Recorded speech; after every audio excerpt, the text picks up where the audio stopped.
Je m'appelle Joshua, j'ai 40 ans. Et le soir de Noël, ma propre mère a regardé ma fille de 9 ans dans les yeux et lui a dit qu'elle n'était pas la bienvenue dans notre maison familiale. Mais avant de vous parler de la vengeance chaotique, malodorante et absolument glorieuse que mon Rottweiler, Bruno, a prise 30 minutes plus tard. Une vengeance qui a laissé le policier local tenter de cacher un sourire. J'ai besoin que vous me fassiez une faveur. Allez dans les commentaires dès maintenant et dites-moi d'où vous regardez. C'est toujours incroyable de voir jusqu'où ces histoires voyagent. Maintenant, laissez-moi vous ramener au trajet en voiture qui a tout déclenché. Le chauffage de ma Honda Pilot tournait à fond, mais je ne pouvais m'empêcher de frissonner. Ce n'était pas la température. C'était ce nœud familier et rongeant dans mon estomac qui se formait chaque fois que je conduisais vers Springfield. Mes articulations étaient blanches alors que je serrais le volant, naviguant sur les routes verglacées menant hors de Boston. Sur le siège arrière, ma fille Lily fredonnait, vive le vent, complètement inconsciente de la tempête qui se préparait en moi. À côté d'elle était assis Bruno, notre Rottweiler de 110 livres, 50 kg. C'était un gros chien maladroit, reposant sa tête massive et carrée sur les genoux de Lily. Tous les quelques kilomètres, il laissait échapper un gémissement sourd, bougeant inconfortablement. Les chiens savent. Ils savent toujours quand l'ambiance est mauvaise, et l'ambiance dans cette voiture était assez épaisse pour être coupée au couteau. « Papa, tu penses que grand-mère a fait sa tarte aux noix de pécan ?» a demandé Lily, sa voix coupant le bourdonnement des pneus. Je lui ai fait une carte. J'ai dessiné une image de sa maison. Je l'ai regardée dans le rétroviseur. Ses yeux étaient brillants, remplis de cette anticipation innocente des fêtes qui n'avaient pas encore été écrasées par la réalité. Je me suis forcé à sourire, bien que cela semble attendu et artificiel sur mon visage. Je parie qu'elle l'a fait, chérie, ai-je menti. Et je suis sûr qu'elle va adorer ta carte. La vérité était que je n'étais sûr de rien. Ma femme, Elena, n'était pas avec nous. Elle est médecin urgentiste, et elle avait tiré la courte paille pour le service des fêtes. Quand je lui ai dit que je prévoyais d'emmener Lily et Bruno chez mes parents pour le dîner de Noël, elle m'avait regardé avec ce mélange de pitié et de frustration que j'avais trop souvent vu ces derniers temps. « Joshua » avait-elle dit, ajustant sa blouse tout en sirotant son café du matin. « Es-tu sûr que c'est une bonne idée ?» Après l'appel téléphonique d'il y a 2 semaines. « Tu sais comment ton père devient quand il n'obtient pas ce qu'il veut. »« C'est Noël, Elena » avais-je argumenté, essayant de me convaincre plus qu'elle. « Ils vieillissent. Je ne veux pas être celui qui brise la famille. Je veux être la personne la plus mature. De plus, peut-être que s'ils voient Lily, ils se souviendront de ce qui compte vraiment. » Elena avait soupiré, embrassé ma joue et chuchoté, « Promets-moi juste que tu ne les laisseras pas te marcher dessus cette fois. Tu as une famille qui t'aime, Joshua. Et elle est juste ici dans cette maison, pas à Springfield. » J'aurais dû l'écouter. Dieu, j'aurais dû l'écouter. Nous étions à environ 10 minutes de ma maison d'enfance quand l'anxiété s'est vraiment installée. C'est une chose étrange d'être un homme de 40 ans, un ingénieur logiciel prospère qui dirige une équipe de 20 personnes, et pourtant se sentir comme un petit garçon effrayé au moment où l'on arrive dans un rayon de 5 mètres de la maison de ses parents. Ma relation avec ma famille avait toujours été transactionnelle. C'est le meilleur mot pour cela. J'étais le fils aîné, le responsable. Celui qui avait de bonnes notes, obtenait la bourse, décrochait le travail et restait hors des ennuis. Puis il y avait Caleb. Caleb, mon frère cadet de 4 ans, l'enfant chéri. Si j'obtenais un A, mes parents s'y attendaient. Si Caleb obtenait un C-, ils organisaient une fête parce qu'il n'avait pas échoué. Si j'économisais de l'argent de ma tournée de journaux pour acheter un vélo, on me disait d'être économe. Si Caleb voulait un vélo, mes parents lui achetaient le plus cher du magasin, même si cela signifiait qu'ils étaient en retard sur la facture d'électricité. En grandissant, je pensais que si je travaillais juste plus dur, si j'avais juste plus de succès, il me regarderait enfin comme il le regardait lui. Mais les poteaux de but bougeaient toujours. Et il y a 2 semaines, les poteaux de but n'avaient pas seulement bougé. Ils avaient été arrachés du sol et jetés à ma tête. « Papa. » La voix de Lily m'a ramené. Bruno bave sur ma ceinture de sécurité. « Désolé, Lil. Il est juste nerveux. On est presque arrivé. » J'ai tendu la main vers l'arrière et tapoté le flanc de Bruno. Il m'a léché la main, ses yeux marrons grands ouverts et alertes. Il était plus qu'un animal de compagnie. Nous l'avions adopté il y a 4 ans dans un refuge. Il n'était pas le chien le plus intelligent. Une fois, il a coincé sa tête dans une boîte en carton et a foncé dans un mur. Mais sa loyauté était féroce. Il faisait partie de notre meute. J'ai tourné sur Oak Street. Les maisons ici étaient plus anciennes, le genre de quartier de banlieue où tout le monde connaît les affaires de tout le monde. J'ai vu des voitures alignées dans la rue. Mon cœur a coulé. On dirait que toute l'équipe est là, ai-je marmonné. Mes parents avaient invité la famille élargie, tantes, oncles, cousins, les vautours, comme je les appelais secrètement.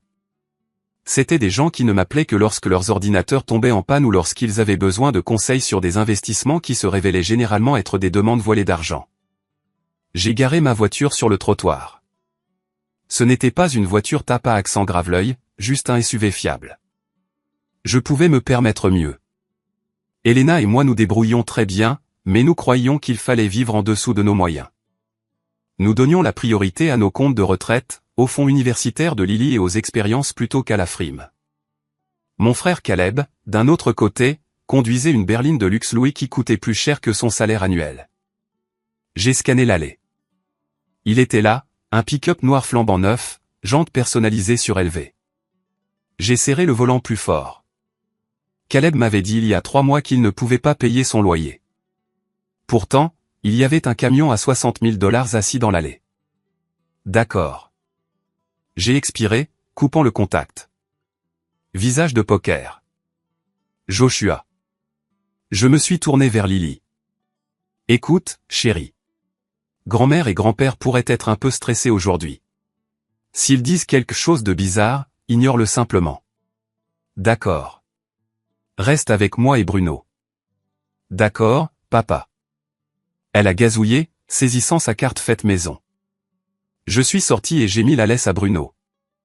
L'air froid m'a frappé le visage, mordant et vif. Il faisait déjà nuit, les lumières de Noël sur les maisons des voisins scintillaient joyeusement. Mais la maison de mes parents était différente. Oui, il y avait des lumières, mais elles semblaient agressives, trop brillantes, clignotant trop vite.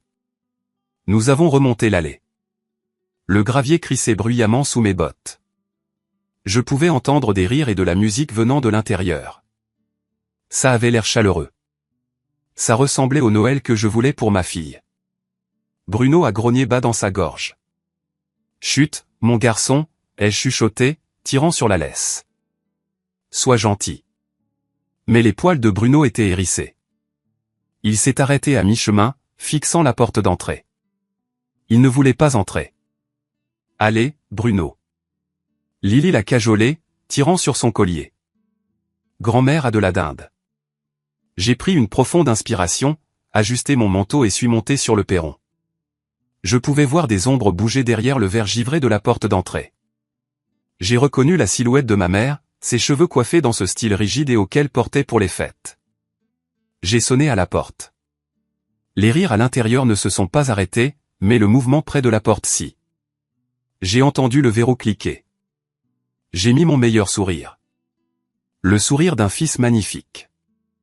Le sourire d'un homme essayant de construire un pont sur une rivière de boue toxique. La porte s'est ouverte. Ce n'était pas un accueil chaleureux. La chaleur de la maison s'est précipitée dehors, sentant la viande rôtie et la cannelle. Mais l'expression sur le visage de ma mère m'a glacé instantanément. Elle n'a pas souri. Elle n'a pas ouvert la contre-porte. Elle est juste restée là à essuyer ses mains sur un tablier qui disait « Meilleure grand-mère du monde ». Joshua, a-t-elle dit, son ton n'était pas surpris. Il était déçu. Joyeux Noël, maman, ai-je dit, ma voix se brisant légèrement. Nous avons apporté des cadeaux. J'ai levé un sac. Lily s'est avancée, rayonnante, tendant sa carte. Joyeux Noël, grand-mère. Je t'ai dessiné. Maman n'a même pas regardé la carte. Ses yeux sont passés de moi à Lily, puis à Bruno. Sa lèvre s'est retroussée de dégoût. Tu as amené la bête, a-t-elle craché. Il fait partie de la famille, maman. Tu le sais. Et nous pouvons le garder dans la cour si nous mangeons, a-t-elle interrompu, sa voix s'élevant pour que les gens à l'intérieur puissent entendre. Nous avons un dîner de famille. Je sais, ai-je dit confus. C'est pourquoi nous sommes ici, pour dîner en famille. Elle a ri. C'était un son sec, sans humour. Famille, tu penses que tu peux juste te pointer ici après ce que tu as fait? Après avoir abandonné ton frère? Derrière elle, la conversation dans le salon s'est éteinte. Des têtes ont commencé à apparaître au coin. J'ai vu mon oncle Thomas tenant une bière. J'ai vu mon cousin Ryan. Ils nous regardaient comme si c'était une émission de télé-réalité. Maman, ne faisons pas ça sur le perron, ai-je supplié, jetant un coup d'œil à Lily. Son sourire vacillait. Elle sentait l'hostilité. Entrons simplement, prenons un repas. Et non, a-t-elle dit fort et sec. Elle a fait un pas en avant, poussant la contreporte juste assez pour pointer un doigt manucuré sur ma poitrine. Tu as fait ton choix, Joshua. Tu as choisi ton argent plutôt que ton sang. J'ai senti le sang quitter mon visage. Maman, s'il te plaît.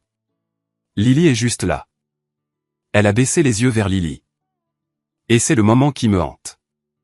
C'est le moment où j'ai réalisé que la femme debout devant moi n'était pas juste une mère imparfaite. C'était un monstre. Elle a regardé ma magnifique fille de 9 ans dont les yeux se remplissaient de larmes, et son expression ne s'est pas adoucie. Elle s'est durcie. Le temps a semblé ralentir. Je me tenais là sur le perron, la couronne festive sur la porte se moquant de moi avec son joyeux nœud rouge. Le vent froid mordait mes oreilles, mais je le sentais à peine. Tout ce que je pouvais sentir était le poids intense et suffocant de l'histoire s'abattre sur moi.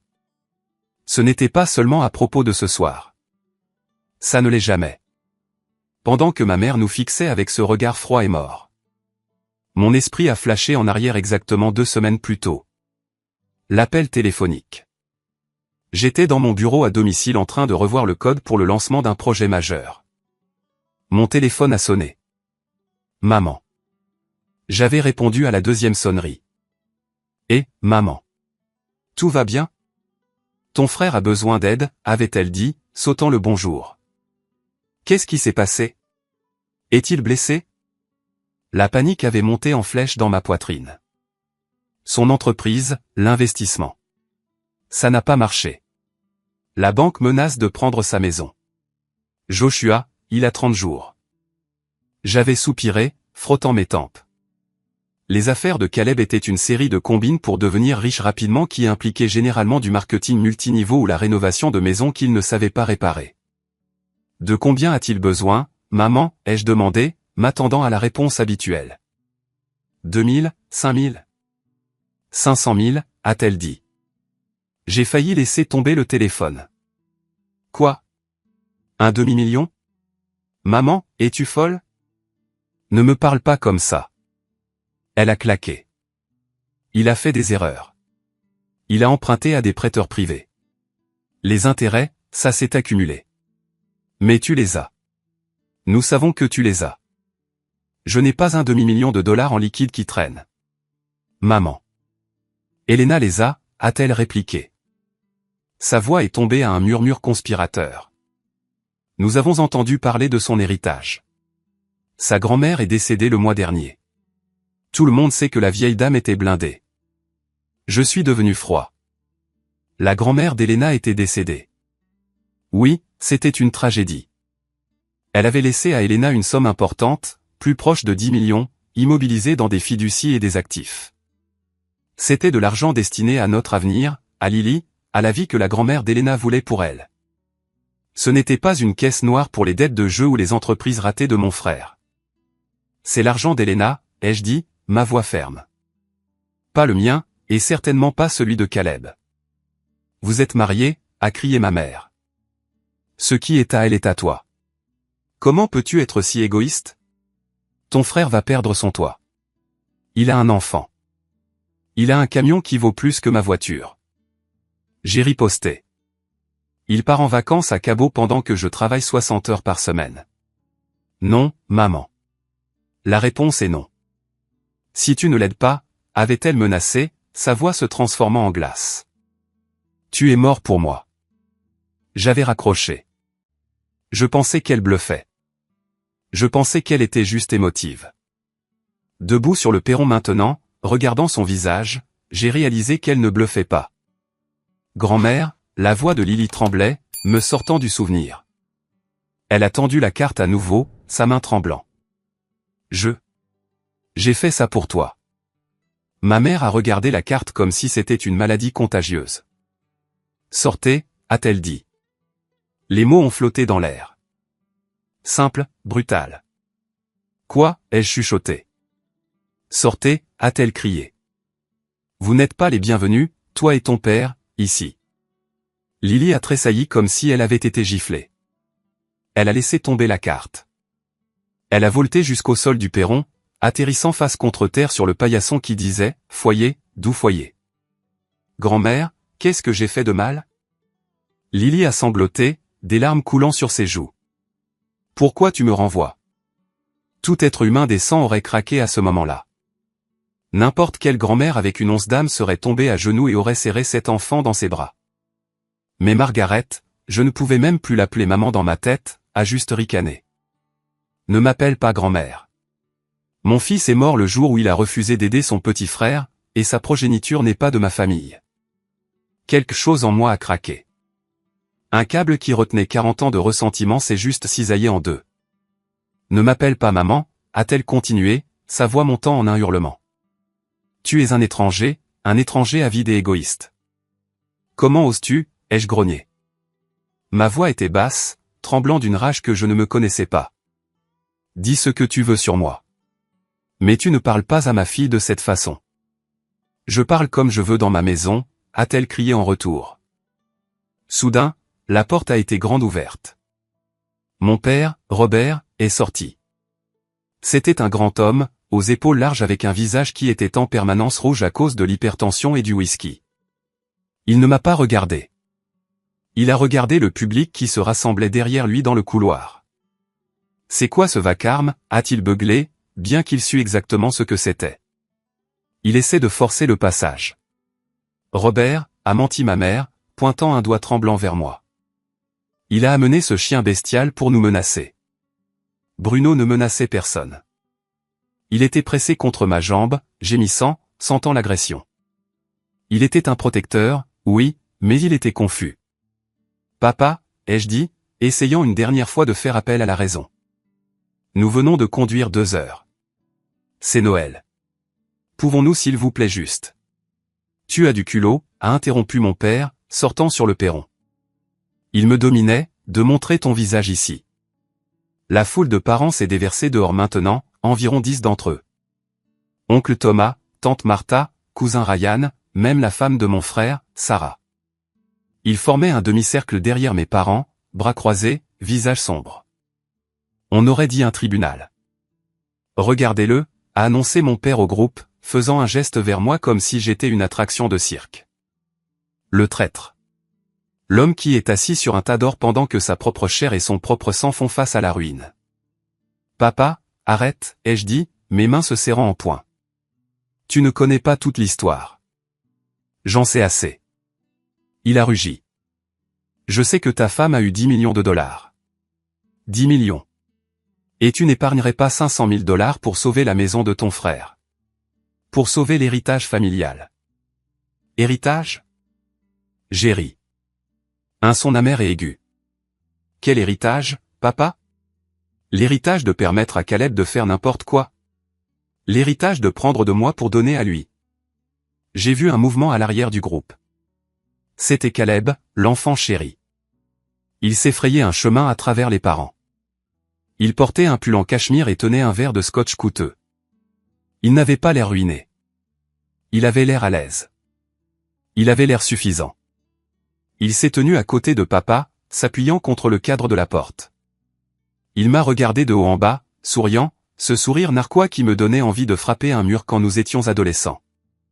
Et, Josh, a dit Caleb, sa voix dégoulinant de fausse pitié. Dure soirée. Toi. Je l'ai pointé du doigt. Tu as fait ça.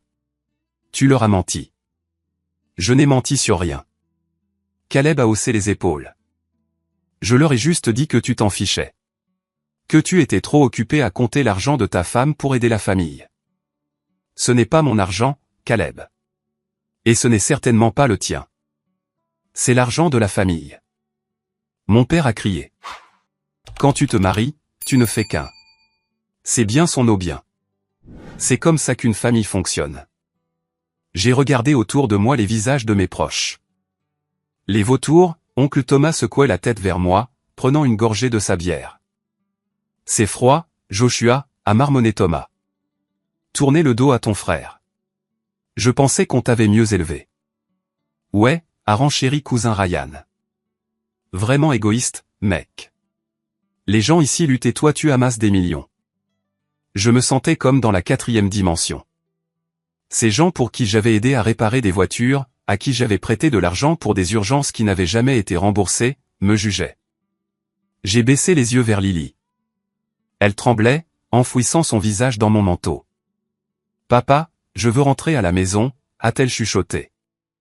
S'il te plaît, on y va, bébé, ai-je dit, caressant ses cheveux. On y va tout de suite. Je me suis tourné pour partir. J'avais fini. J'allais m'éloigner et ne jamais regarder en arrière. Mais alors mon père a ouvert la bouche à nouveau et il a fait la plus grande erreur de sa vie. Jacques, arrête. La voix de papa a retenti comme le tonnerre à travers la pelouse avant. Je me suis figé. Chaque instinct dans mon corps me disait de continuer à marcher, de mettre Lily dans la voiture et de foncer jusqu'à ce que Springfield soit un point dans mon rétroviseur. Mais le conditionnement d'une vie est difficile à briser. Quand ton père te commande d'arrêter, tu arrêtes. Je me suis retourné lentement. Ma main serrait la laisse si fort que mes articulations me faisaient mal. Bruno se tenait maintenant rigidement, son corps tendu, un grondement sourd vibrant dans sa poitrine que je pouvais sentir à travers la sangle en cuir. Quoi, ai-je demandé. Tu nous as dit de sortir. On sort. Papa est descendu du perron, entrant dans mon espace personnel. La lumière du perron projetait de longues ombres déformées sur son visage. La foule de parents s'est avancée vers le bord des marches, avide du spectacle. Ils étaient comme des spectateurs à un match de gladiateurs, attendant le sang. Tu penses que tu peux juste partir? Papa a ricané. Après la honte que tu as apportée à cette famille, la honte. Je me suis approché de lui, réduisant l'écart. La seule honte ici est la façon dont vous traitez votre petite fille. N'utilise pas elle comme bouclier. Papa a craché, jetant un coup d'œil à Lily avec dédain. C'est à propos de toi. Toi et ton avidité. Tu es un traître, Joshua. Un traître à ton sang. Pourquoi? Parce que je ne financerai pas le style de vie de Caleb? J'ai fait un geste vers le camion brillant dans l'allée. Regarde ce camion, papa. Regarde-le. Il conduit un camion à 60 000 $ tout en mendiant de l'argent. Est-ce que ça ressemble à quelqu'un qui est sur le point d'être sans abri? Papa n'a même pas regardé le camion. Il était aveugle à tout ce que Caleb faisait. Il a besoin de ce camion pour le travail. L'apparence compte dans les affaires. Il n'a pas d'entreprise, ai-je crié. Il a une pyramide de Ponzi et un problème de jeu. Ferme ta gueule, a crié Caleb depuis le perron, son calme glissant pendant une seconde. Tu ne sais rien de mes affaires. Je sais que tu m'as demandé 8 000 $ pour ton mariage en 2016 et que tu ne les as jamais remboursés. J'ai crié en retour, croisant son regard. La foule est devenue silencieuse. Je sais que tu as emprunté 3 000 $ quand ton fils est né parce que tu avais oublié ton portefeuille à l'hôpital. J'ai continué, ma voix gagnant en force. Je sais que tu as pris 15 000 de Helena pendant la pandémie pour les frais de subsistance pendant que tu postais des photos de nouveaux clubs de golf sur Instagram. Le visage de Caleb a pris une teinte pâle qui correspondait à la balustrade du perron. Tu mens. Je n'ai jamais emprunté autant. J'ai les reçus, Caleb. J'ai sorti mon téléphone de ma poche et je l'ai tenu comme une arme. J'ai les textos. J'ai les virements bancaires. J'ai les emails où tu as promis de me rembourser dès que la grosse affaire serait conclue. Ça fait 7 ans, Caleb. Où est l'affaire? Il invente tout. Sarah, la femme de Caleb, a hurlé. Elle s'est frayé un chemin vers l'avant. Son visage tordu par une colère laide. Nous n'avons jamais emprunté d'argent à toi. Tu es juste jaloux parce que Caleb est le favori. Jaloux? J'ai ri, mais cela ressemblait plus à un aboiement. Jaloux de quoi? D'être un parasite. Surveille ta bouche. Papa m'a poussé. Ce n'était pas une poussée forte, mais c'était suffisant pour me faire trébucher d'un pas en arrière. Bruno a rugi. Ce n'était plus un grognement. C'était un aboiement protecteur à gorge déployée qui a secoué l'air. Il s'était lancé au bout de la laisse, claquant ses mâchoires à quelques centimètres de la jambe de mon père. Contrôle cet animal. Maman a hurlé depuis la porte. Appelez la police. Il nous attaque. Il me protège, ai-je crié, tirant Bruno en arrière et le tenant par le collier. Ce qui est plus que ce que vous avez jamais fait. J'ai regardé les parents. Oncle Thomas regardait ses chaussures. Tante Martha chuchotait à cousin Ryan.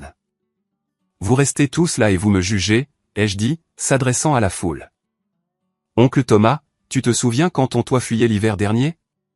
Qui a payé l'entrepreneur? Était-ce Caleb? Thomas n'a pas répondu. Il a pris une longue gorgée de sa bière. Cousin Ryan, j'ai pivoté vers lui. Qui a co-signé ton prêt auto quand ton crédit était foutu? Était-ce l'enfant chéri debout là avec le scotch? Ryan a détourné le regard, marmonnant quelque chose dans sa barbe. Vous êtes tous une bande d'hypocrites, ai-je dit, sentant un étrange sentiment de pouvoir monter. Vous m'appelez famille quand vous avez besoin d'un chèque. Mais au moment où je dis non pour ne pas être volé, je suis le traître. Ce n'est pas du vol, a crié papa, essayant de reprendre le contrôle du récit. C'est de la redistribution. Tu as trop. Ta femme a des millions. Pourquoi es-tu si radin? 500 000, ce n'est rien pour toi. C'est tout quand c'est jeté dans un trou noir. J'ai contré. Et soyons clairs, ce n'est pas mon argent. C'est l'héritage d'Elena. Et même si c'était le mien, je ne vous le donnerai pas. Pas après aujourd'hui. Alors tu n'es pas mon fils, a dit papa, sa voix tombant à un murmure menaçant.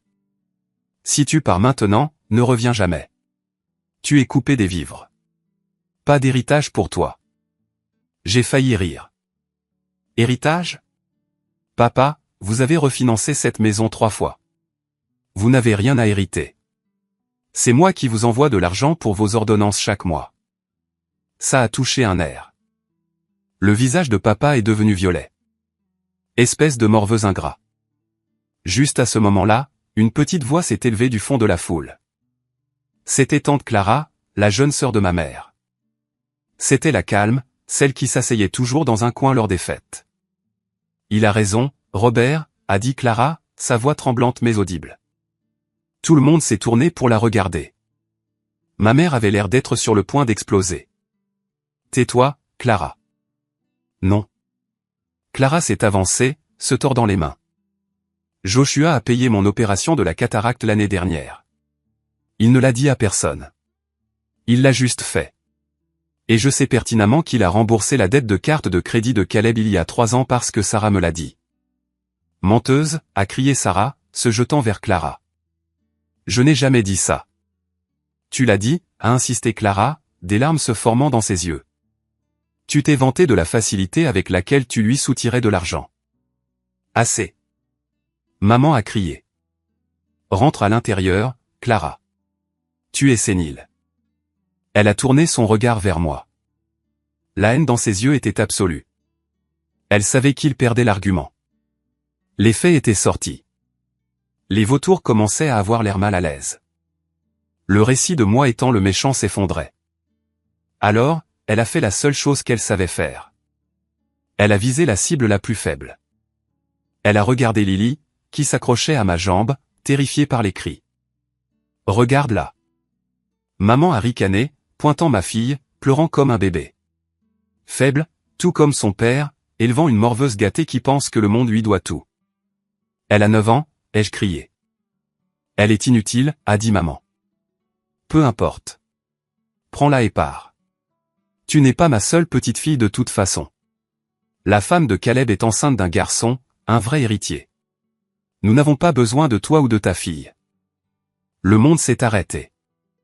J'ai entendu le vent bruisser les feuilles mortes dans le chêne. J'ai entendu les sirènes lointaines de la ville. J'ai entendu mon propre cœur marteler contre mes côtes comme un oiseau piégé. Un garçon, il me remplaçait. Il remplaçait Lily. Lily m'a regardé, ses yeux écarquillés. Papa, grand-mère ne m'aime pas. Cette question m'a brisé. Elle a brisé le dernier morceau de retenue que j'avais. Mais avant que je puisse faire quoi que ce soit, avant que je puisse crier, avant que je puisse monter ces escaliers et faire quelque chose que je regretterais, Bruno a décidé qu'il en avait assez entendu. La laisse a brûlé ma paume alors qu'elle s'arrachait. Je n'ai pas lâché exprès, mais quand 110 livres de muscles décident de bouger avec une force explosive, la physique prend le dessus. Une seconde, je tenais la sangle en cuir. La suivante, ma main était vide et un missile noir et feu se lançait vers le perron. Bruno, non. J'ai crié, me jetant en avant, mais c'était trop tard. Les parents se sont dispersés comme des quilles de bowling. Oncle Thomas a laissé tomber sa bière, le verre se brisant sur le béton. Cousin Ryan a littéralement sauté par-dessus la balustrade du perron dans les buissons. Sarah a hurlé et s'est cachée derrière Caleb, qui avait l'air d'être sur le point de s'évanouir. Bruno ne les a pas attaqués. Il n'a pas mordu. Il a ignoré mon père, qui se recroquevillait contre le mur avec les mains levées. Il a ignoré ma mère, qui était figée de terreur. Bruno avait une cible, mais ce n'était pas une personne.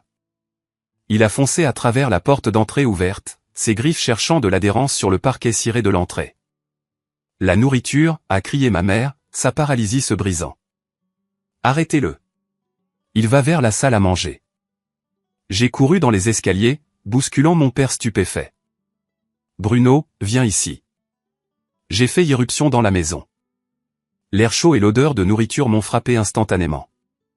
La scène devant moi ressemblait à quelque chose sorti d'un film catastrophe au ralenti. La salle à manger était magnifique. Ma mère s'était surpassée. La longue table en acajou était dressée pour 20 personnes. Les verres à vin en cristal scintillaient sous le lustre. L'argenterie brillait, et au centre, assis sur un énorme plateau en argent, se trouvait la pièce de résistance. Une dinde rôtie dorée de 20 livres, luisant de jus. Bruno n'a pas hésité. Il a bondi. C'était majestueux d'une manière horrible. Il a franchi le dossier d'une chaise et a atterri carrément au milieu de la table. Crash! La table a tremblé. Les assiettes ont sauté. Les verres à vin se sont renversés, envoyant des rivières de merlot rouge cascader sur la nappe en dentelle blanche immaculée. Bruno a enfoui son visage dans la dinde. Non, ma mère se tenait dans l'encadrement de la porte, serrant sa poitrine. Ma dinde, mon centre de table. Bruno a arraché un énorme morceau de viande de la volaille, secouant la tête d'un côté à l'autre comme s'il abattait une gazelle dans le serengeti. Saucière disparue. Il l'a renversée avec sa patte arrière, envoyant de la boue brune chaude éclabousser les chaises rembourrées coûteuses. Faites-le descendre. Faites-le descendre, a crié Caleb derrière moi, mais il n'a pas osé entrer dans la pièce. J'essaie, ai-je crié, bien qu'une petite partie sombre de mon âme applaudissait. J'ai attrapé le collier de Bruno. Il grognait un son profond et possessif en mâchant. Il était en extase. C'était le meilleur dîner de Noël qu'il ait jamais eu. Lâche ça, Bruno. Lâche ça, ai-je commandé, tirant de tout mon poids. Il m'a ignoré. Il a pris une autre bouchée, cette fois, saisissant la farce qui débordait de l'oiseau. Il s'est avancé, sa patte atterrissant carrément dans un bol de purée de pommes de terre. Skish. De la mousse blanche a explosé partout. Oh mon Dieu. Sarah a gémi. Tout est ruiné. Les photos Instagram. C'est ce qui t'importe. J'ai crié par-dessus mon épaule, luttant avec le chien. Les photos? Bruno s'est secoué, envoyant des gouttelettes de sauce et de vin voler comme des confettis. Une boule de sauce au canneberge a atterri sur le front de mon père alors qu'il jetait un coup d'œil dans la pièce. Tu vas payer pour ça, a rugi papa, essuyant la substance rouge de son visage. Tu vas payer jusqu'au dernier centime. Ce cristal est du Waterford. Cette porcelaine est une antiquité. Ajoute-le à la facture, ai-je crié, réussissant enfin à éloigner la tête de Bruno de la carcasse de la dinde. Mets-le sur l'ardoise de Caleb.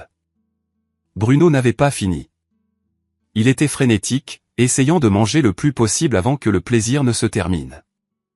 Il a donné un coup de patte à un plateau de petits pains, les envoyant voler comme des balles de baseball. L'un a frappé tante Martha à l'épaule alors qu'elle essayait d'entrer dans la pièce. Le bruit était assourdissant. Les aboiements, les cris, le bris de verre. Et puis soudain Bruno s'est arrêté. Il s'est tenu immobile sur la table juste à la tête où ma mère s'asseyait toujours. Le siège de la reine, la place d'honneur.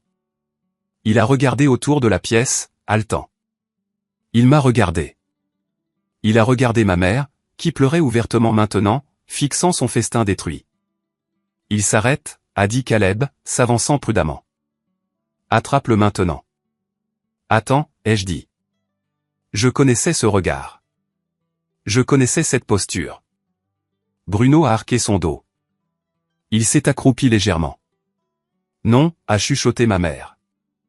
Non, non, non. Bruno, n'ose pas, ai-je averti, tendant la main vers lui. Mais la nature appelle quand elle appelle. Et peut-être, juste peut-être, les chiens comprennent plus la justice poétique que nous ne leur en donnons crédit. Juste là sur le plat de service préféré de ma mère. Celui avec le bord doré qui était dans la famille depuis 3 générations. Celui qu'elle prétendait être trop bon pour que Lily le touche. Bruno s'est lâché. Ce n'était pas juste un petit accident. C'était un tas fumant massif de vengeance. Le silence qui a suivi était absolu. On aurait pu entendre une mouche voler, ou dans ce cas, un très gros dépôt biologique atterrissant sur de la porcelaine fine. Bruno a fini. Il a donné un petit coup de patte arrière, griffant la surface de la table comme pour couvrir ses traces. Puis il a sauté de la table, a trotté vers moi, s'est assis et a levé les yeux avec un visage recouvert de sauce. Ouf! Monstre, a chuchoté ma mère, son visage pâle comme un fantôme. Elle avait l'air d'être sur le point de s'évanouir.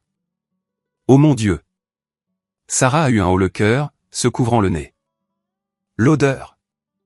Appelez la police, a crié papa, ses veines saillant dans son cou. Je veux qu'il soit arrêté. Je veux que ce chien soit piqué. Je veux mon fils en prison. Je les appelle. Caleb a sorti son téléphone, ses mains tremblant. C'est de la destruction de propriété. C'est une agression. Je me tenais là, tenant le collier de Bruno. Mon manteau était éclaboussé de vin. Mes bottes étaient collantes de purée de pommes de terre. La pièce sentait la dinde rôtie, le parfum coûteux et le caca de chien frais, et j'ai commencé à rire. Je n'ai pas pu m'en empêcher. Ça a commencé comme un gloussement profond dans ma poitrine et a bouillonné en un rire à gorge déployée. Tu trouves ça drôle, a hurlé maman, me regardant avec une haine pure. Ouais, ai-je haleté, essuyant une larme de mon œil. Ouais, maman. C'est un peu le cas. Tu voulais nous traiter comme de la merde? Eh bien, maintenant tu as de la merde dans ton assiette. Bon appétit. Tu es fou, a dit Caleb, composant le 911. Allô? Oui, j'ai besoin de la police au 42 Oak Street immédiatement. Mon frère, son chien, c'est une prise d'otage. Il est fou. Prise d'otage? Je l'ai regardé incrédule. Vraiment, Caleb? Tu ne pars pas. Papa se tenait dans l'encadrement de la porte, bloquant la sortie.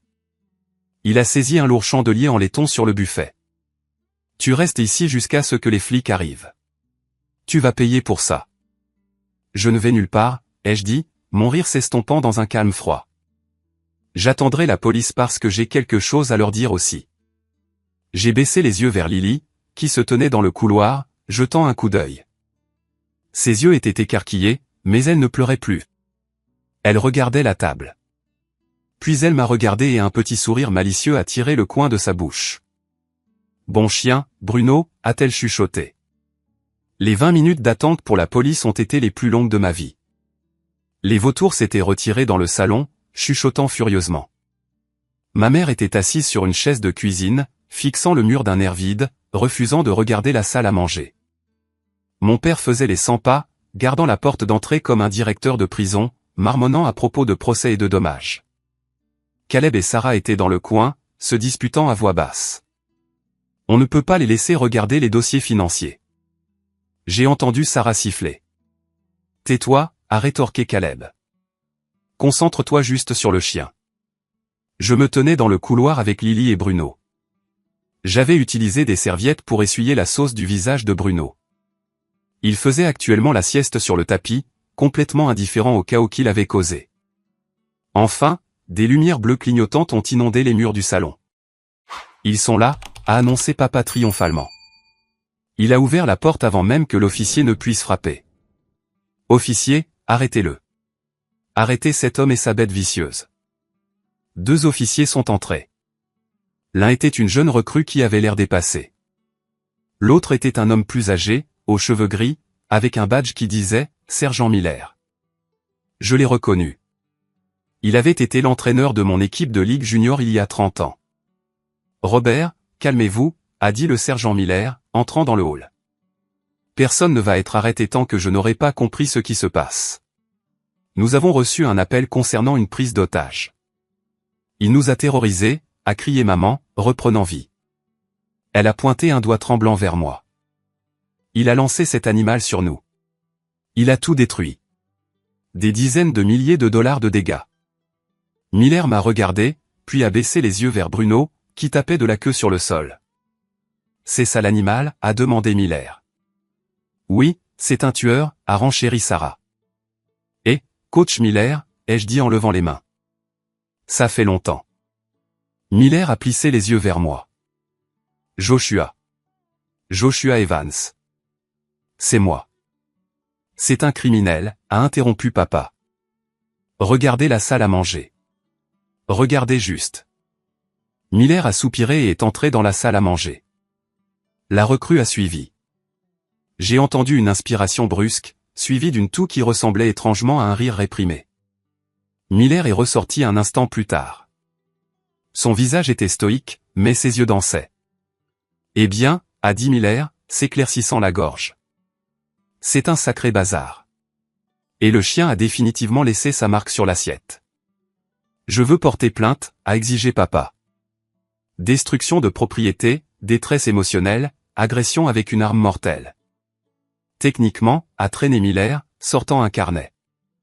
C'est une affaire civile concernant des dommages matériels. À moins que le chien n'ait réellement mordu quelqu'un.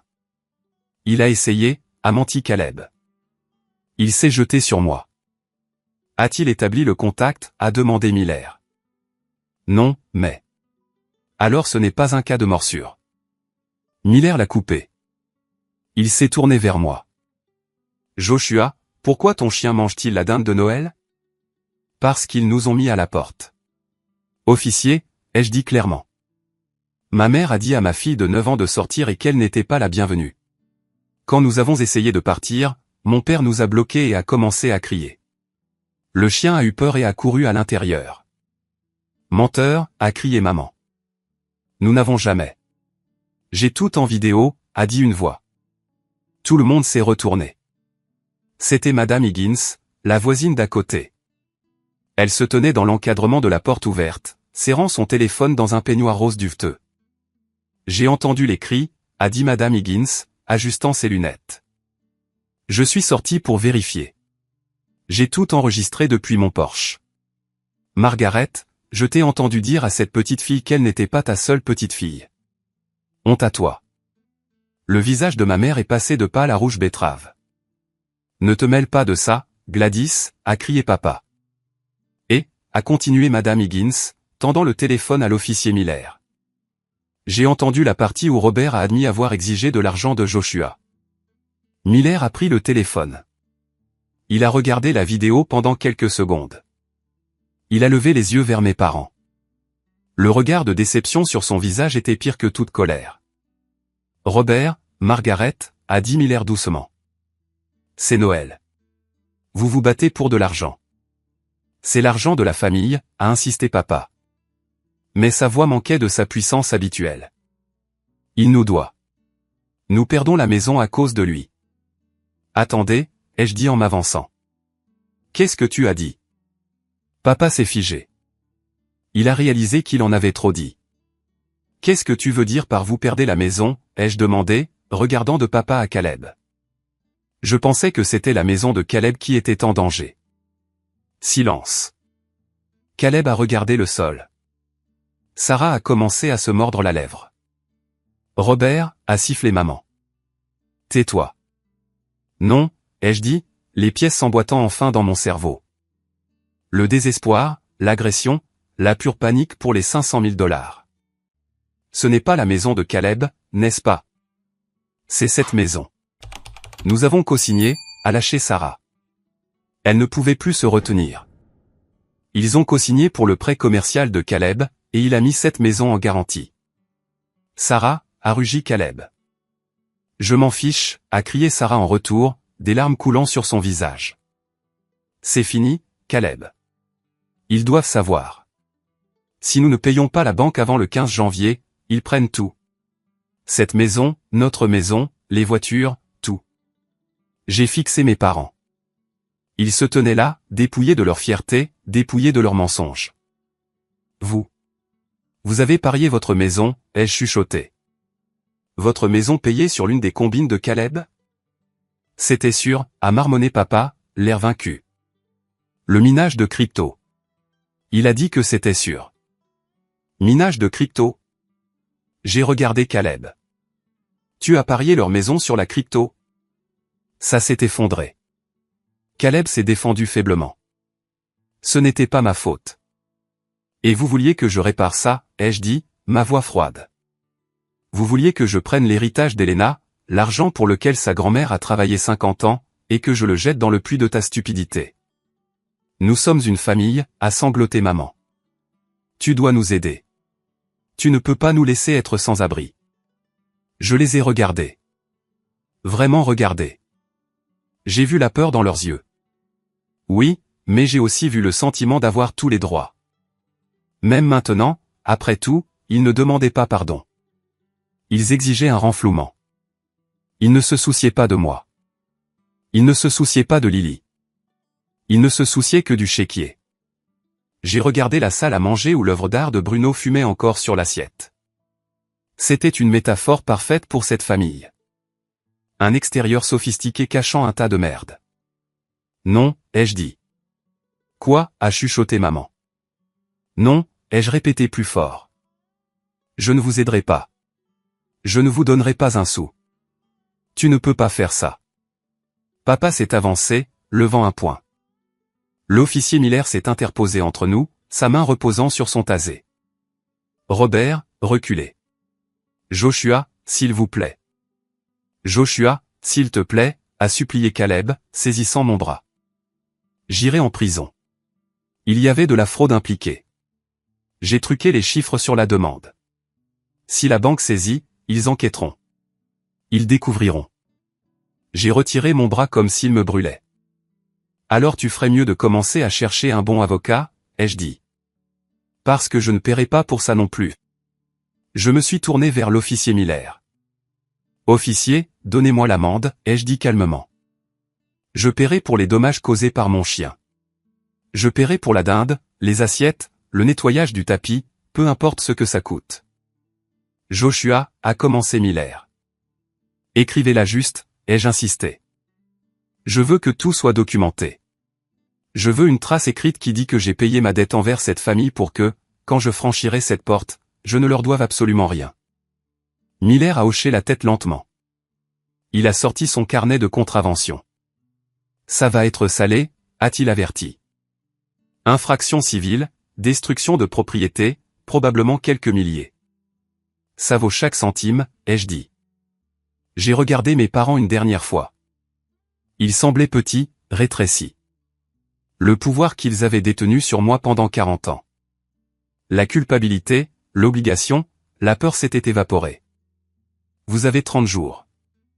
J'ai dit à Caleb, je te suggère de vendre ce camion et le bateau et peut-être commencer à vendre ton plasma parce que la banque de Joshua est fermée définitivement. Je me suis agenouillé et j'ai serré Lily dans mes bras. Elle m'a serré en retour, enfouissant son visage dans mon cou. Allez, gamine, ai-je dit. Rentrons à la maison. Maman a commandé chinois. Et de la pizza, a demandé Lily pleine d'espoir. Et de la pizza, ai-je promis. En me levant, j'ai regardé directement la caméra. Le téléphone de Madame Higgins. Et dans mon esprit, les yeux de tous ceux qui regardent cette histoire. C'est le moment qui a tout changé. Le moment où j'ai enfin repris le contrôle de ma vie. Je me tenais là dans les ruines du dîner de Noël tenant une amende de $3400 et je me sentais plus léger que je ne l'avais été depuis des décennies. Merci d'avoir été patient et d'être resté avec moi jusqu'ici. Vous êtes incroyable. S'il vous plaît, appuyez sur ce bouton j'aime et commentez le numéro ainsi dessous pour que je sache que vous êtes toujours là avec moi. Cela aide plus de gens à trouver l'histoire, mais plus important encore, cela me dit que je ne suis pas seul, que se défendre compte. Votre soutien est le carburant qui me fait avancer. Maintenant, laissez-moi vous raconter ce qui s'est passé quand la poussière est enfin retombée. Le trajet de retour était silencieux, mais ce n'était pas le silence tendu du trajet aller. C'était le silence paisible d'un champ de bataille après que les armes se soient tues. J'avais l'amende glissée dans ma poche, 3400 $. C'était le décompte officiel auquel l'officier Miller était arrivé, en tenant compte de la porcelaine antique, qui s'est avérée être des répliques, au fait, mais je n'ai pas discuté, et des frais de nettoyage. Je l'ai payé sur place. J'ai fait un chèque, l'ai remis à mon père et j'ai regardé ses mains trembler en le prenant. Il n'a pas dit merci. Il n'a pas dit au revoir. Il a juste fixé le chèque, calculant probablement combien de jours d'intérêt cela couvrirait sur la dette massive dans laquelle il se noyait. Alors que nous sortions de l'allée, je les ai vus debout à la fenêtre. Ma mère, mon père, Caleb et Sarah, portraits de la misère. Ils ressemblaient à des fantômes hantant une maison qui ne leur appartenait plus. Papa, a demandé Lily depuis le siège arrière. Elle partageait un sac de bœuf séché avec Bruno. Ouais, chérie. Est-ce que Bruno est un mauvais garçon? J'ai regardé dans le rétroviseur. Bruno mâchait joyeusement, complètement inconscient du drame juridique auquel il venait de participer. Non, chérie, ai-je dit, un sourire sincère s'étalant sur mon visage. Bruno est un très, très bon garçon. Il a juste une façon unique d'exprimer son opinion. Je pense qu'il n'aimait pas grand-mère, a dit Lily d'un ton neutre. Je pense que tu as raison. J'ai pris mon téléphone et j'ai appelé Elena. Elle a répondu à la première sonnerie. Joshua, je me suis fait un sang d'encre. Tu es parti depuis des heures. Comment ça s'est passé? J'ai pris une profonde inspiration. Eh bien, disons juste qu'on n'y retournera pas pour Pâques. Oh non, a-t-elle soupiré. Ils ont fait une scène? Ils ont fait une scène. Papa a exigé l'héritage. Maman a dit à Lily de sortir. Elle a quoi? La voix d'Elena est devenue tranchante. Elle a dit ça à Lily. Ouais, mais ne t'inquiète pas. Bruno s'en est occupé. Bruno? Qu'est-ce qu'il a fait? Il a aboyé contre eux. Mieux. J'ai gloussé. Il a mangé la dinde, toute la dinde, et la purée de pommes de terre. Et puis, eh bien, il a laissé un cadeau sur l'assiette ancienne de maman. Celle avec le bord doré. Il y a eu une pause sur la ligne. Puis je l'ai entendu, un reniflement, puis un gloussement. Puis un rire hystérique à gorge déployée. Il a fait caca sur l'assiette. Elena a halté, luttant pour respirer. En plein centre. Un chef-d'œuvre. Elena riait si fort qu'elle pleurait. Oh mon Dieu. Oh mon Dieu. J'aime ce chien. Je lui cuisine un steak quand vous rentrez. Un filet mignon. Il le mérite. J'ai convenu. Elena, ils l'ont admis. Ils ont co-signé pour Caleb. Ils perdent la maison. Ils voulaient ton argent pour arrêter la saisie.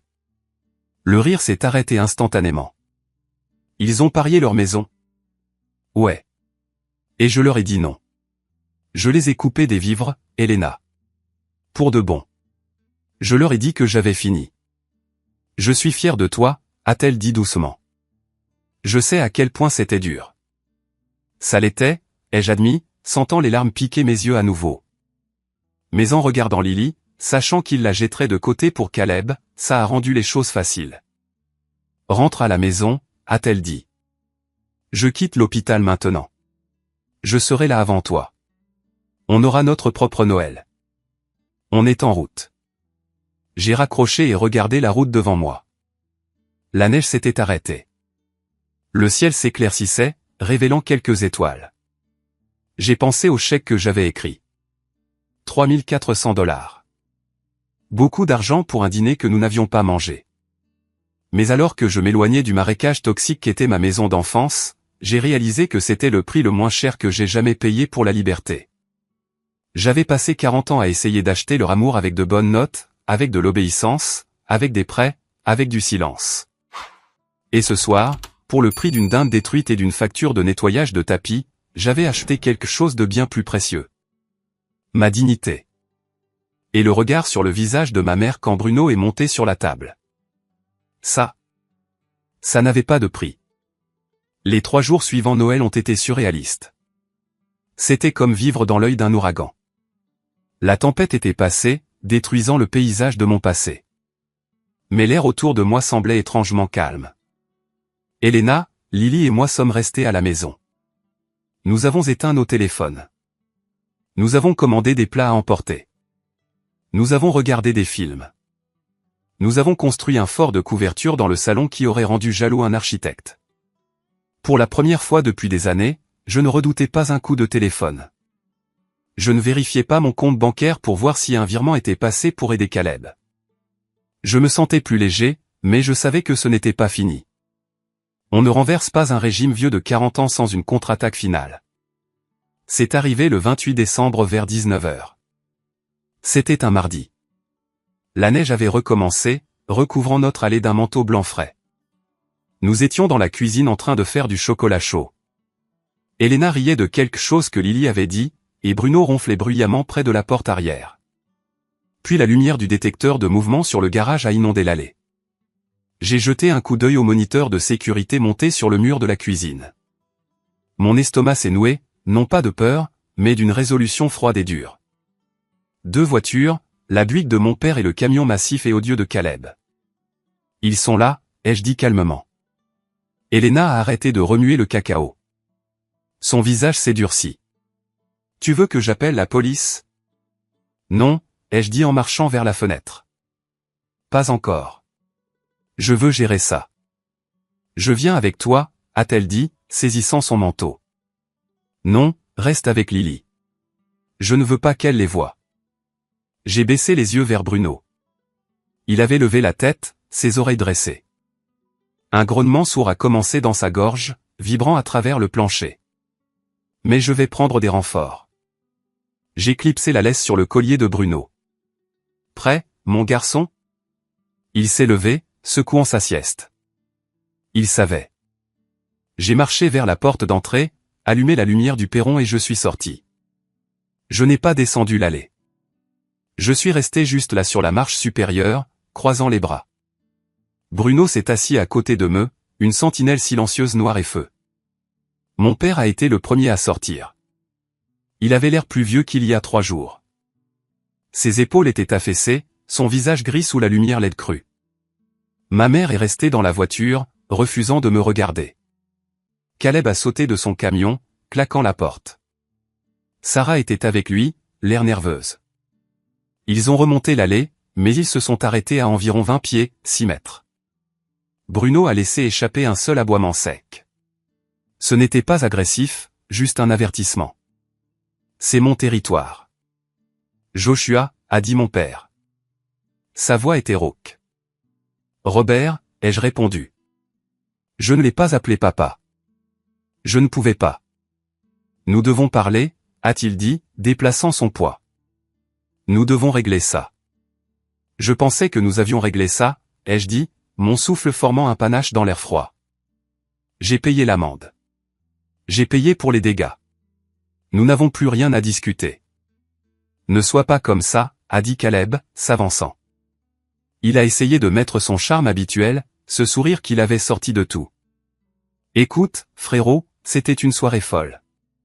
Les esprits se sont échauffés. Nous sommes tous stressés. Je ne suis pas stressé, ai-je dit calmement. Je me sens en fait plutôt bien. Nous sommes prêts à te pardonner, a dit Caleb. J'ai vraiment ri. Cela a résonné dans le quartier calme. Vous me pardonnez pourquoi? Pour ne pas vous avoir laissé me voler? Pour l'humiliation, a crié Sarah derrière Caleb. Pour l'histoire du chien. Sais-tu à quel point il est difficile d'enlever cette odeur d'un tapis? Nous sommes prêts à laisser tomber, a interrompu papa, essayant de reprendre le contrôle. Nous sommes prêts à passer outre cet incident.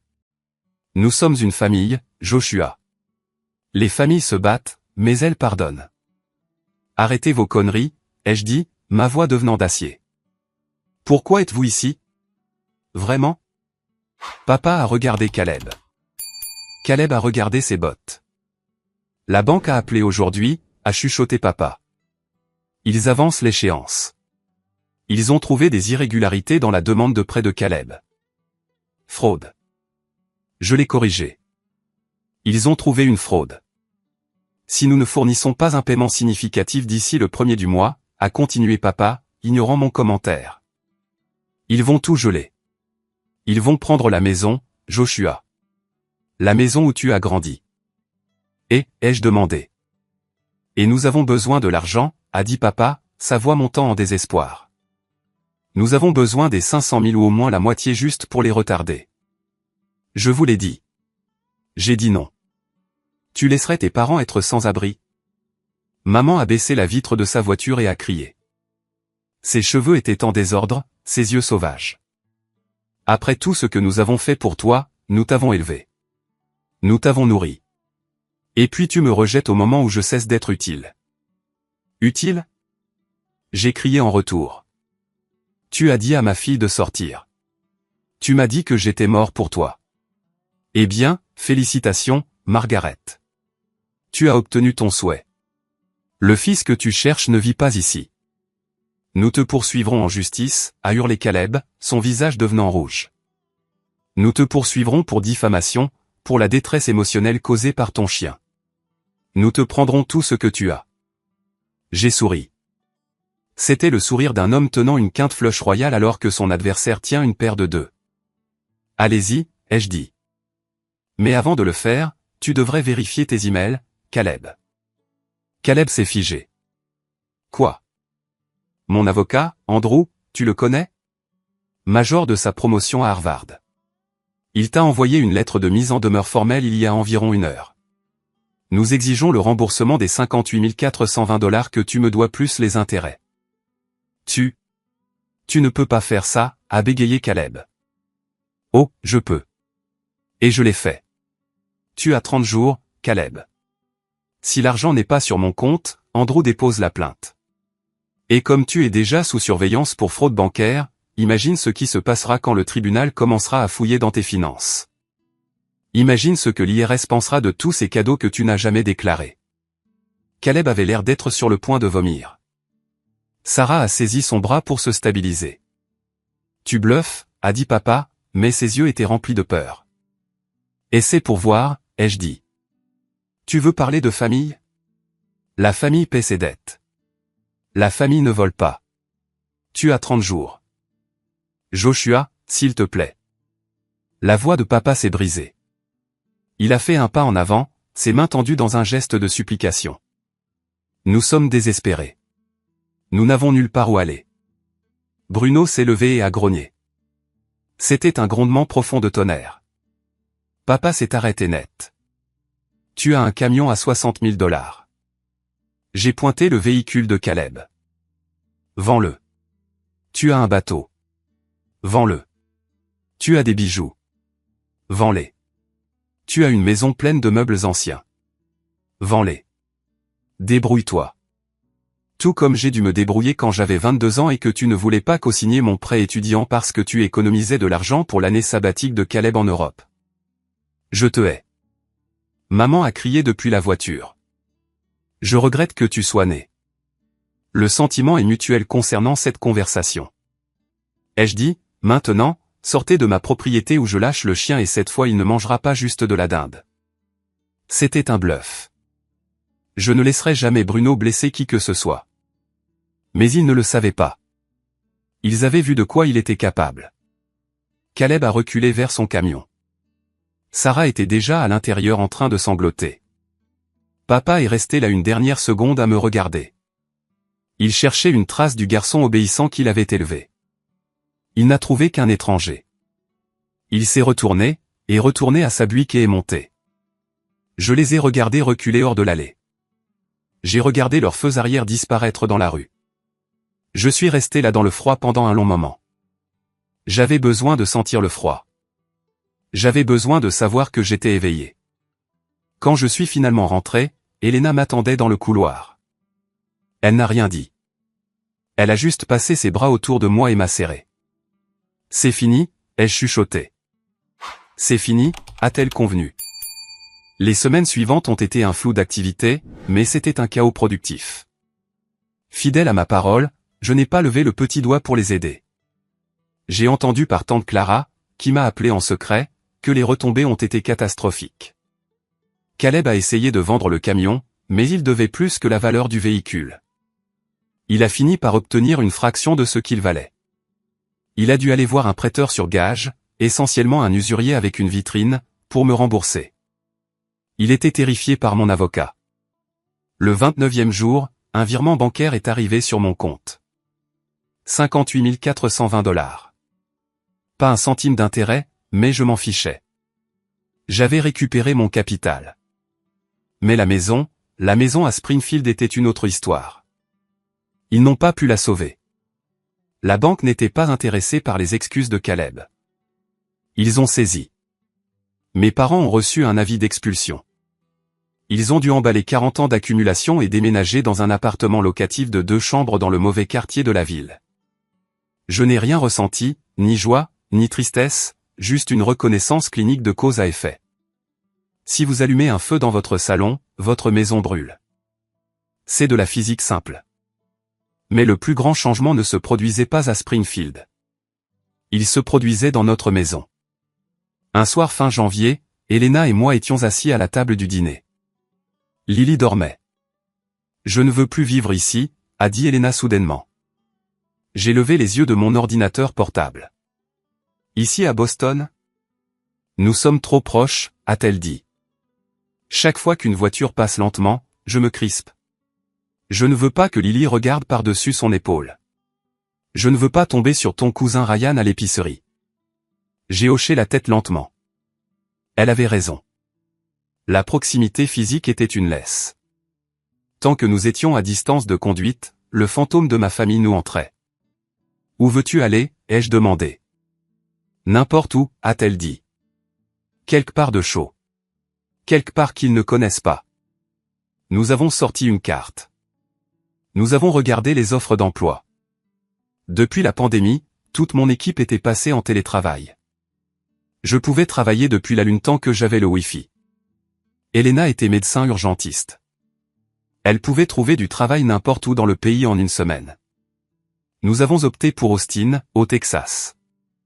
La décision était impulsive, terrifiante et absolument parfaite. Nous avons mis notre maison sur le marché en février. Elle s'est vendue en 3 jours. Nous avons commencé à faire nos cartons. Il y a quelque chose d'incroyablement thérapeutique à emballer une maison. À chaque carton que je fermais avec du ruban adhésif, j'avais l'impression de sceller un morceau du traumatisme. Les vieux albums photos où j'étais toujours debout à l'arrière-plan tandis que Caleb était devant et au centre. À la poubelle. Le mug, meilleur frère du monde, ironique, que Caleb m'avait offert en cadeau blague il y a 5 ans. Fracas. À la poubelle. Les lettres de ma mère critiquant mes choix de carrière. Au destructeur de documents. Nous avons gardé ce qui comptait. Les dessins de Lily. Nos photos de mariage. Les jouets mâchouillés préférés de Bruno. Le jour de notre départ, le camion de déménagement tournait au ralenti dans l'allée. La maison était vide. Elle résonnait quand je la traversais. J'ai fait un dernier tour. J'ai vérifié les placards, les armoires. Rien laissé derrière. Je suis sorti vers la voiture. Elena était sur le siège passager, souriante. Lily était à l'arrière, entourée d'oreillers et d'iPad. Bruno avait toute la zone du coffre du SUV pour lui seul, regardant par la fenêtre arrière comme un roi inspectant son royaume. J'ai jeté un dernier regard sur l'horizon de Boston. Cette ville avait été ma maison, mais elle avait aussi été ma prison. J'ai mis la voiture en marche. Prête pour une aventure, Lyle, ai-je demandé. Ouais, a-t-elle applaudi. Y a-t-il des cow-boys au Texas? Je l'espère. J'ai ri. Je n'ai pas regardé dans le rétroviseur. J'ai juste conduit. Kilomètre après kilomètre, le poids s'est levé. New York est passé. Puis la Pennsylvanie, puis la route ouverte. Nous fuyions. Oui, mais nous ne fuyions pas quelque chose. Nous courions vers quelque chose. Nous courions vers la paix. 2 ans. Il est difficile de croire que cela fait 2 ans depuis l'incident de la dinde, comme nous l'appelons maintenant dans notre foyer. Je suis assis sur le porche arrière de notre nouvelle maison à Austin. Le soleil se couche, peignant le ciel de nuances d'orange brûlé et de violet que l'on ne trouve tout simplement pas en Nouvelle-Angleterre. L'air sent la fumée de barbecue et le jasmin. Lily a 11 ans maintenant. Elle est dans la cour en train de lancer un frisbee pour Bruno. Bruno est plus vieux. Son museau est devenu gris et il bouge un peu plus lentement le matin. Ses hanches le dérangent quand il pleut. Mais là tout de suite, il bondit à travers l'herbe comme un chiot, poursuivant ce disque en plastique avec la même intensité qu'il avait autrefois pour un oiseau rôti. Il l'attrape, trébuche sur ses propres pattes et roule dans l'herbe. Heureux comme un pape. Le rire de Lily résonne clair et sans fardeau. Ce son, c'est ma victoire. La vie ici est différente. C'est calme de la manière qui compte. Quand mon téléphone sonne maintenant, je ne tressaille pas. Je n'ai pas ce pic de cortisol. Nous avons construit un cercle ici, un vrai cercle. Nous avons des voisins qui nous invitent parce qu'ils apprécient notre compagnie, pas parce qu'ils veulent un prêt. Nous avons des amis qui demandent « Comment ça va ?» et attendent réellement la réponse.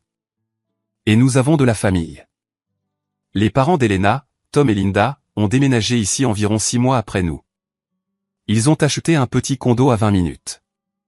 Ils viennent au moins 2 fois par semaine. Dimanche dernier, nous avons fait un barbecue. J'ai regardé Tom apprendre à Lily comment faire griller un burger. Il était patient. Il était gentil. Il l'a écouté divaguer sur Minecraft pendant 20 minutes sans regarder sa montre une seule fois. Linda était dans la cuisine avec Elena pour l'aider à préparer les salades. Je les ai entendus rire. C'est là que ça m'a frappé. C'est ce que je poursuivais depuis 40 ans. Ce sentiment de sécurité, ce sentiment d'être assez. J'avais passé toute ma vie à frapper à une porte verrouillée, suppliant les gens à l'intérieur de m'aimer. Je n'avais jamais réalisé que la porte n'était pas verrouillée pour me garder dehors. Elle était verrouillée parce que la maison à l'intérieur était vide. Il n'y avait pas d'amour là-bas à donner. J'ai arrêté de frapper. J'ai construit ma propre maison. Quant aux gens que j'ai laissés derrière, je ne demande pas de leurs nouvelles. Je ne les cherche pas sur Facebook. Je ne google pas leur nom. Mais l'information a une façon de voyager. Il y a environ 6 mois, j'ai reçu une lettre. Pas d'adresse de retour, mais j'ai reconnu l'écriture. C'était tante Clara. J'ai failli la jeter, mais la curiosité l'a emportée. Je l'ai ouverte debout juste ici sur ce porche. C'était une lettre courte. Clara écrivait qu'elle allait bien. Elle avait emménagé dans une communauté de retraités en Floride et était enfin loin de la toxicité. Tant mieux pour elle. Puis elle m'a donné la mise à jour que je n'avais pas demandée, mais que j'avais besoin d'entendre. Caleb et Sarah sont divorcés. Apparemment, quand l'argent s'est épuisé et que la maison a disparu, l'amour n'a pas duré longtemps. Sarah a pris l'enfant et est retournée vivre chez ses parents. Elle poursuit Caleb pour une pension alimentaire, mais comme il n'a pas de revenus vérifiables, elle n'obtient pas grand-chose. Caleb vit dans un appartement en sous-sol, travaillant dans un emploi de vente à la commission uniquement, cherchant toujours sa prochaine grande opportunité, blâmant toujours le monde pour ses échecs. Et mes parents, ils vivent dans un petit appartement de 2 chambres. Papa a dû retourner travailler comme agent d'accueil dans une quincaillerie pour joindre les 2 bouts parce que leur sécurité sociale ne couvre pas le loyer et leurs dettes.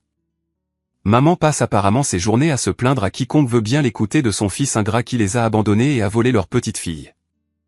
Les vautours, les tantes et les cousins se sont dispersés. Sans la grande maison pour organiser des fêtes et l'illusion de la richesse, il n'y avait plus de carcasse à picorer. Ils ont arrêté de visiter. J'ai lu la lettre 2 fois. Je m'attendais à me sentir triomphant.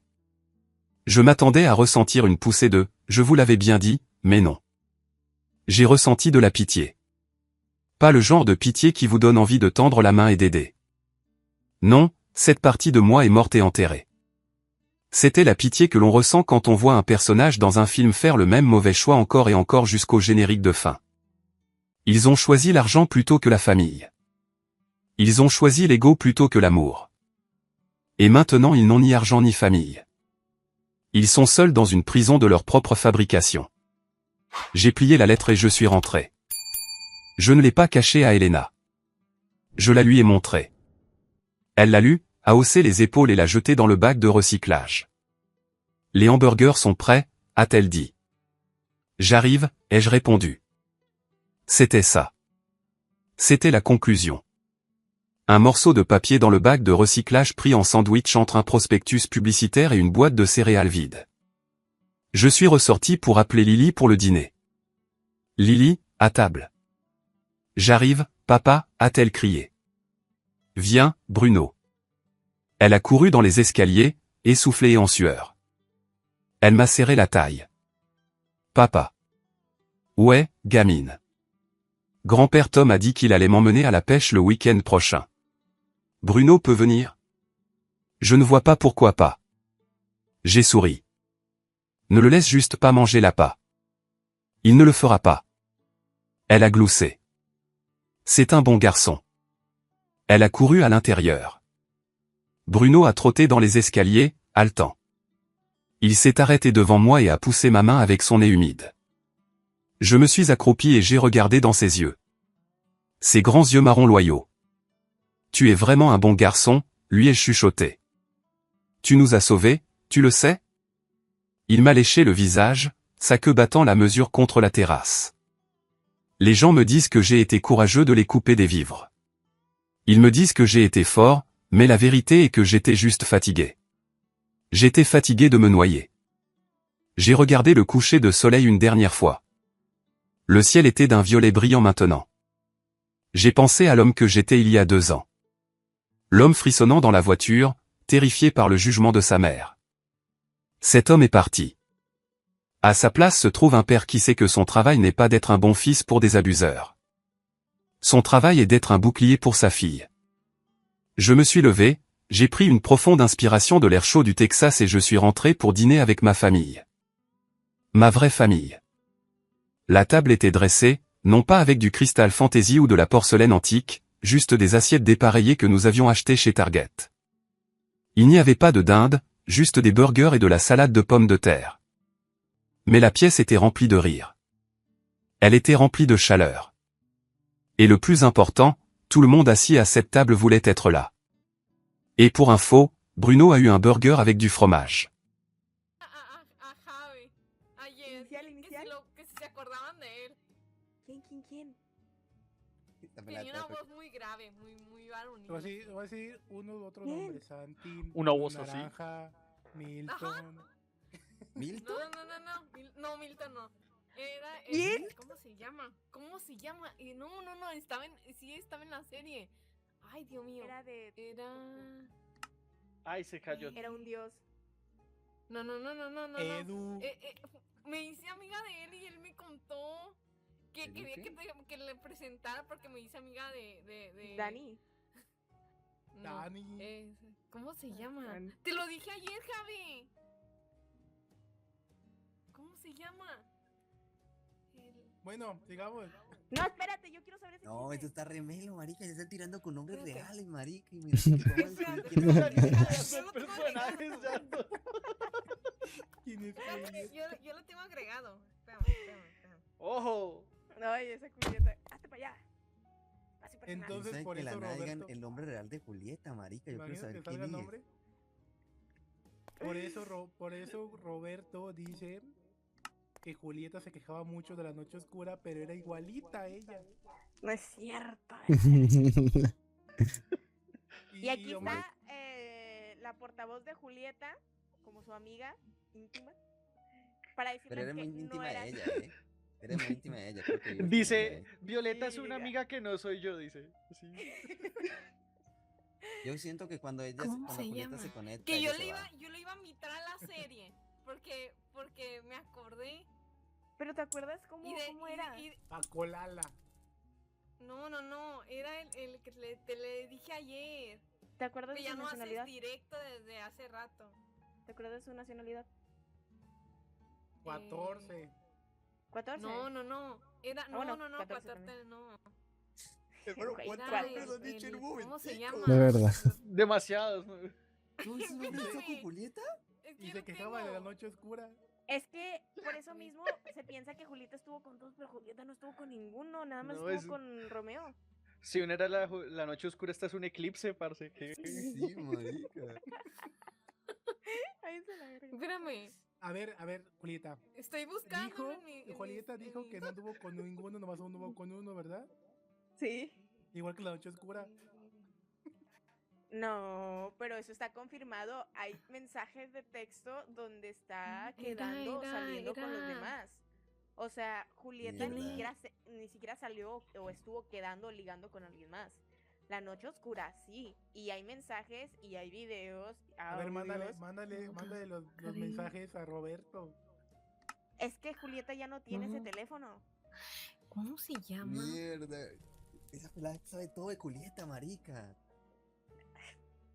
Es Sí. que es mi íntima. Hasta siento que a veces está muy dentro de mí. Casi, es como si fueran la misma la persona. mierda, Seguro son no. gemelas. Yo creo, Sí, marica. Sí, Son, sí. son esas Es- típicas gemelas, marica, que nacen y la tienen que cortar. Conectadas, porque sí, no se las juntan. conectadas. Sí, sí, No, sí. conectadas ¿Verdad? así, por ¿No te acuerdas, telequinesis, Lucy, de- telepatía. de-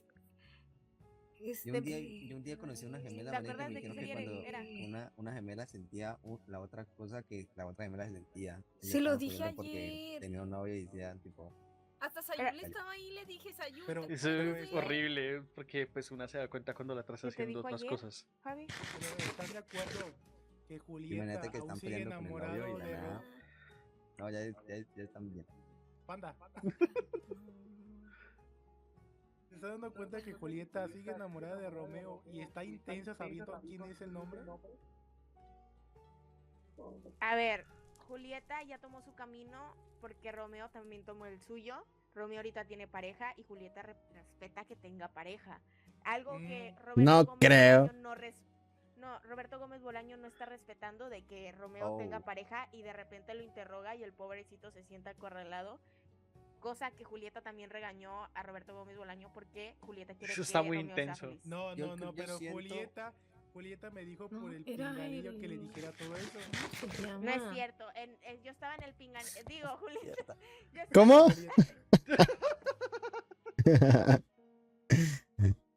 O sea, yo estaba viendo el pinganillo y eso no es cierto, Julieta no te dijo Tú eso. lo estabas viendo. Yo estaba viendo lo que te estaba poniendo Julieta. Ella está viendo el pinganillo de Ah, es Julieta. que Julieta sí. está al lado de ella, marica. Claro. Sí, no